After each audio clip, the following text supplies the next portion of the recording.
Ce joueur a failli se faire enlever son enfant et perdre la vue le même jour.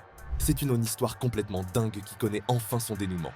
Le 1er juillet 2021, Yohan Wissa a vu sa vie défiler. L'attaquant de Brentford faisait les beaux jours de Lorient. Ce jour-là, il est victime d'une agression de la part d'une femme, une certaine Laetitia Penverne. Le joueur venait d'être papa. En pleine nuit, elle est entrée par effraction au domicile du joueur. Elle avait l'intention de kidnapper son enfant. Yohan Wissa est alors intervenu pour la faire fuir. Elle lui a alors jeté un liquide corrosif au visage du joueur. Elle a également tenté de tuer la mère de l'enfant. Finalement, Yohan Wissa a réussi à faire fuir l'accusé.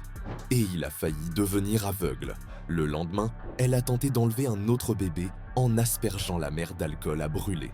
La victime a été grièvement brûlée et souffre toujours des séquelles. Les autorités ont rapidement arrêté la dénommée Laetitia. Plus de 3 ans après les faits, son procès a rendu le verdict. Elle a été condamnée à 18 ans de prison pour tentative d'assassinat et enlèvement de mineurs. L'accusée a présenté ses excuses, expliquant qu'elle agissait sous l'influence de voix intérieures.